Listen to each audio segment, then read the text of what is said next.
নমস্কাৰ এই মুহূৰ্তত আহি পৰিছে সন্ধিয়াৰ কেইবাটাও গুৰুত্বপূৰ্ণ খবৰ আৰু এনে ধৰণৰ খবৰসমূহ নিতৌ চাবৰ কাৰণে চেনেলটো সাবস্ক্ৰাইব কৰি ভিডিঅ'টোত এটা লাইক কৰি দিব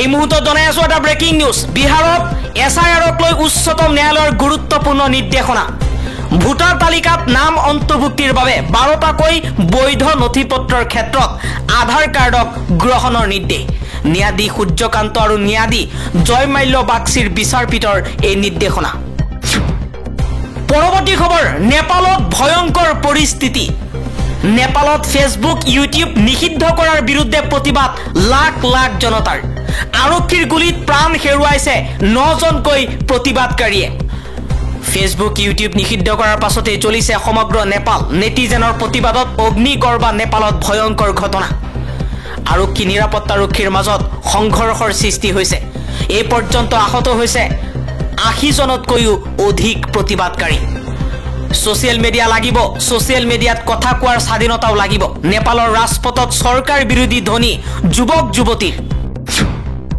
আন এটা খবৰ জামিন লাভ কৰিলে অভিনেত্ৰী নন্দিনী কাশ্যপে মহানগৰীৰ হিট এণ্ড ৰানৰ গোচৰত জামিন লাভ কৰিছে নন্দিনী কাশ্যপে নন্দিনীৰ বাহনৰ খুন্দাত নিহত হৈছিল সামিউল হক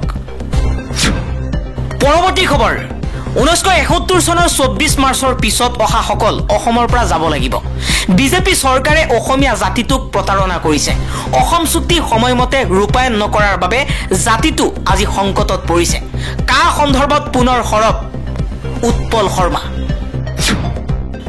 আন এটা খবৰ লালকিল্লাৰ চৌহদৰ পৰা হীৰা সোণ খচিত 1 কোটিৰ মূল্যৰ কল চুৰ কৰা চুৰক গ্ৰেপ্তাৰ উত্তৰ প্ৰদেশৰ হাপুৰৰ পৰা ভূষণ বাৰ্মাক গ্ৰেপ্তাৰ দিল্লী আৰক্ষীৰ অপৰাধ শাখাই গ্ৰেপ্তাৰ কৰিছে চুৰ ভূষণ বাৰ্মাক লালকিল্লাৰ চৌহদৰ পৰা হীৰা সোণ খচিত 1 কোটি টকাৰ মূল্যৰ কলহ চুৰ কৰিছে আন এটা খবৰ এইবাৰ আমেৰিকাক সমৰ্থন কৰিলে ইউক্ৰেইনৰ ৰাষ্ট্ৰপতি ভলোদিমিৰ জেলেনস্কি আমেৰিকাক সমৰ্থন কৰি ভাৰতক প্ৰত্যাখ্যান কৰিলে ইউক্ৰেইনৰ ৰাষ্ট্ৰপতি ভলোদিমিৰ জেলেনস্কিয়ে ক'লে আমেৰিকাই ভাৰতৰ ওপৰত যি শুল্ক আৰোপ কৰিছে সেয়া সঠিক সিদ্ধান্ত গ্ৰহণ কৰিছে পৰৱৰ্তী খবৰ এইবাৰ ইয়েমেনৰ ওপৰত আক্ৰমণ চলালে সৌদি আৰবে যি সময়ত ইজৰাইলে পেলেষ্টাইন আৰু ইয়েমেনৰ ওপৰত আক্ৰমণ চলাইছে সেই সময়তে আজি ইয়েমেনৰ উত্তৰ পশ্চিম অঞ্চলত কেইবাটাও ঠাইত সৌদি আৰবে ভয়ংকৰ আক্ৰমণ চলাইছে আন এটা খবৰ আকৌ মহিলাক অপমান কৰিলে এজন প্ৰাক্তন বিধায়কে এইবাৰ আৰজেডিৰ নেতা তেজস্বী যাদৱৰ পত্নীক জাৰ্চি গাই আখ্যা প্ৰাক্তন বিধায়কৰ আৰজেডিৰ প্ৰাক্তন বিধায়ক ৰাজবল্লভ যাদৱৰ এই আপত্তিজনক মন্তব্য শিশু নিৰ্যাতনৰ অভিযোগত ৰাজবল্লভক নিলম্বন কৰিছিল আৰজেডিয়ে পৰৱৰ্তী খবৰ মুখ্যমন্ত্ৰী হিমন্ত বিশ্ব শৰ্মাৰ বাবে বৃদ্ধাশ্ৰমৰ এখন আসন বুকিং কৰি থোৱা হৈছে 10 ছেপ্টেম্বৰৰ পাছত বৃদ্ধাশ্ৰমত পঠিয়াই দিয়া হ'ব অসমৰ মুখ্যমন্ত্ৰী হিমন্ত বিশ্ব শৰ্মাক মুখ্যমন্ত্ৰী হিমন্ত বিশ্ব শৰ্মাৰ বিৰুদ্ধে সৰব হৈ এই মন্তব্য কৰিছে কংগ্ৰেছ নেতা ৰিপুন বৰাই কৈছে বৰ্তমান সময়ত হিমন্ত বিশ্ব শৰ্মাৰ যি আচৰণ সেয়া অতি স্পৰ্শকাতৰ হিমন্ত বিশ্ব শৰ্মাৰ আচৰণবোৰ এতিয়া সলনি হৈছে মুখ্যমন্ত্ৰী হিমন্ত বিশ্ব শৰ্মাৰ বাবে বৃদ্ধাশ্ৰমৰ এখন আসন বুকিং কৰি থোৱা হৈছে বুলিও মন্তব্য কৰিছে ৰিপুন বৰাই 2026 চনৰ নিৰ্বাচনত বেয়াকৈ হাৰিব হিমন্ত বিশ্ব শৰ্মাৰ নেতৃত্বাধীন বিজেপি চৰকাৰ দল বাগৰা নেতাই উচিত শিক্ষা পাব বুলিও মন্তব্য কৰিলে ৰিপুন বৰাই আন এটা খবৰ 9 ছেপ্টেম্বৰত হ'ব উপ-ৰাষ্ট্ৰপতিৰ নিৰ্বাচন উপ-ৰাষ্ট্ৰপতিৰ নিৰ্বাচনৰ মেজিক নম্বৰ হৈছে 391 9 ছেপ্টেম্বৰ 2025 মঙলবাৰে অনুষ্ঠিত হ'ব দেশৰ 15 সংখ্যক উপ-ৰাষ্ট্ৰপতিৰ নিৰ্বাচন একেটা দিনতেই ঘোষণা হ'ব নিৰ্বাচনৰ ফলাফলো ইয়াৰ বাবে ইতিমধ্যে সম্পূৰ্ণ হৈছে সকলো প্ৰক্ৰিয়া স্বাস্থ্যজনিত কাৰণত যোৱা 21 জুলাইৰ নিশা হঠাৎ উপৰাষ্ট্ৰপতি পদৰ পৰা পদত্যাগ কৰিছিল প্ৰাক্তন উপৰাষ্ট্ৰপতি জগদীপ ধনখৰে, যাৰ বাবে এই নিৰ্বাচন বাধ্যতামূলক হৈ পৰিছে। ৭৪ বছৰীয়া ধনখৰে 2022 চনৰ আগষ্ট মাহত উপৰাষ্ট্ৰপতিৰ দায়িত্ব গ্ৰহণ কৰিছিল। এনে পৰিস্থিতিত তেওঁৰ কাৰ্যকাল 2027 চনৰ 10 আগষ্টলৈকে আছিল। তেওঁৰ পদত্যাগৰ পাছতেই উপৰাষ্ট্ৰপতিৰ নিৰ্বাচনক লৈ ৰাজনীতি তুংগত উঠিছে। শাসকীয় পক্ষই উপৰাষ্ট্ৰপতি পদৰ বাবে প্ৰক্ষেপ কৰিছে CP ৰাধাকৃষ্ণনক আৰু বিৰোধী পক্ষই প্ৰক্ষেপ কৰিছে B সুদৰ্শন ৰেড্ডীক। লক্ষণীয়ভাৱে দুয়োগৰাকী প্ৰাৰ্থীয়েই হৈছে দক্ষিণ ভাৰতৰ, ৰাধাকৃষ্ণন তামিলনাডুৰ আৰু ৰেড্ডী তেলেংগানাৰ। বিৰোধীয়ে এই নিৰ্বাচনক মতাদৰ্শগত যুদ্ধ বুলি অভিহিত কৰাৰ বিপৰীতে শাসক পক্ষৰ হাতত আছে তেওঁলোকৰ প্ৰাৰ্থীক জয়ী কৰাব পৰাকৈ সংখ্যা। তাৰ মাজতে এইবাৰ শাসকীয় পক্ষক খেদি ফুৰিছে ক্ৰছ ভোটিঙৰ ভূতে। যদিহে ক্ৰছ ভোটিং হয় তেন্তে শাসক পক্ষৰ শক্তি আৰু তেওঁলোকৰ মিত্ৰ দলৰ মাজত থকা সমন্বয়ক লৈ প্ৰশ্ন উত্থাপিত হ'ব সেয়াও খাটাং। যদিহে বিৰোধী পক্ষই তেওঁলোকৰ হাতত থকা ভোটতকৈ অধিক ভোট লাভ কৰাত সফল হয় তেন্তে বিৰোধীৰ বাবে হ'ব ইয়া নেতৃত্ব সাংগঠনিক শক্তিৰ এক ডাঙৰ উদাহৰণ। উপৰাষ্ট্ৰপতি নিৰ্বাচনত আছে মুঠ 782টা ভোট। এইবাৰ উপৰাষ্ট্ৰপতি নিৰ্বাচনত মুঠ ভোট আছে 782টা। সংখ্যাৰ ফালৰ পৰা চাবলৈ গ'লে NDAৰ পক্ষতেই আছে সৰ্বাধিক ভোট।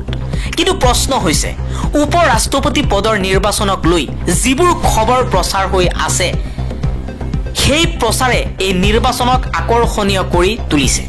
এই নিৰ্বাচনত জয়ী হ'বলৈ এজন প্ৰাৰ্থীক প্ৰয়োজন হ'ব 391টা ভোটৰ। NDAৰ হাতত প্ৰয়োজনীয় 391টা ভোটতকৈ 31টা অধিক ভোট আছে। বিৰোধীৰ হাতত আছে 312টা ভোট। এনে প্ৰেক্ষাপটত NDAৰ প্ৰাৰ্থীগৰাকীৰ বিজয় নিশ্চিত হৈ আছে।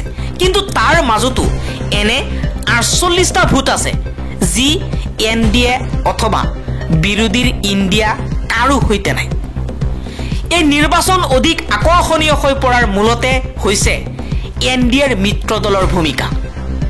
উৰিষ্যাৰ আঞ্চলিক ৰাজনৈতিক দল BJDয়ে এতিয়ালৈকে কাক সমৰ্থন দিব সেয়া মুকলিকৈ ঘোষণা কৰা নাই। আনহাতে তামিলনাডুৰ DMK ইণ্ডিয়াৰ অংশীদাৰ। NDAৰ প্ৰাৰ্থী CP ৰাধাকৃষ্ণনো তামিলনাডুৰ। এনে পৰিস্থিতিত 32টা ভোট থকা DMK তেওঁক সমৰ্থন কৰিব নে তেলেংগানাৰ B সুদৰ্শন ৰেড্ডীক সমৰ্থন কৰিব সেয়া হ'ব লক্ষণীয়। আটাইতকৈ গুৰুত্বপূৰ্ণ বিষয় হৈছে উপৰাষ্ট্ৰপতিৰ নিৰ্বাচন। যিহেতু দলীয় প্ৰতীকক অনুষ্ঠিত নহয় সেয়েহে দলীয় হুইপ জাৰি কৰাৰ ব্যৱস্থা নাই। ফলত কোনো এজন ভোটাৰে দলৰ বিপৰীতে গৈ নিজৰ ইচ্ছামতে ভোট দিব পাৰে। এই ব্যৱস্থাৰ বাবেই 1969ৰ ৰাষ্ট্ৰপতি নিৰ্বাচনত ইন্দিৰা গান্ধীৰ সমৰ্থনত V গিৰি ৰাষ্ট্ৰপতি হিচাপে নিৰ্বাচিত হৈছিল। এইবাৰ যদি বিৰোধী ইণ্ডিয়াই উপৰাষ্ট্ৰপতিৰ নিৰ্বাচনক দক্ষিণ বনাম দক্ষিণৰ যুঁজ হিচাপে তুলি ধৰিবলৈ চেষ্টা কৰিছে, তথাপিও তেওঁলোকে দক্ষিণৰ দলসমূহৰ সমৰ্থন লাভ কৰাত কিমান সমৰ্থন হ'ব সেয়া হ'ব লক্ষণীয়। ইতিমধ্যে অন্ধ্ৰপ্ৰদেশত শাসক আৰু বিৰোধী দুয়োটা পক্ষই NDAৰ প্ৰাৰ্থীৰ প্ৰতি সমৰ্থন আগবঢ়োৱাৰ কথা উল্লেখ কৰিছে। উচ্চতম ন্যায়ালয়ৰ প্ৰাক্তন ন্যায়াধীশ B সুদৰ্শন ৰেড্ডীলৈ অৱশ্যে সমৰ্থন ঘোষণা কৰিছে AIM-IMৰ সাংসদ আছাদুদ্দিন ওৱেইছিয়ে। অহা কাইলৈ অৰ্থাৎ 9 ছেপ্টেম্বৰত পুৱা 10 বজাৰ পৰা আৰম্ভ হ'ব ভোট গ্ৰহণ। সন্ধিয়া 6 বজাৰ পৰা ভোট গণনা হ'ব। দেশৰ সংবিধানত ভাৰতৰ উপৰাষ্ট্ৰপতিক দ্বৈত ভূমিকাত নিযুক্ত কৰা হৈছে। তেওঁৰ প্ৰথম ভূমিকা হ'ল তেওঁ কাৰ্যবাহীৰ দ্বিতীয় মুৰব্বী আৰু দ্বিতীয় ভূমিকা হ'ল তেওঁ সংসদৰ উচ্চ সদনৰ অধ্যক্ষ অৰ্থাৎ ৰাজ্যসভাৰ অধ্যক্ষ। সংবিধানত উপৰাষ্ট্ৰপতিক ৰাজ্যসভাৰ অধ্যক্ষৰ মূল দায়িত্ব দিয়া হৈছে। ইয়াৰ উপৰিও আন কিছুমান ভূমিকা আছে যিবোৰ উপ-ৰাষ্ট্ৰপতিয়ে পালন কৰিবলগীয়া হয় যদি কোনো কাৰণত ৰাষ্ট্ৰপতিৰ পদ খালী হয় তেন্তে এই দায়িত্ব উপ-ৰাষ্ট্ৰপতিয়ে পালন কৰিব লাগিব কাৰণ সংবিধান অনুসৰিয়ে ৰাষ্ট্ৰৰ মুৰব্বীৰ পদ খালী হৈ থাকিব নোৱাৰিব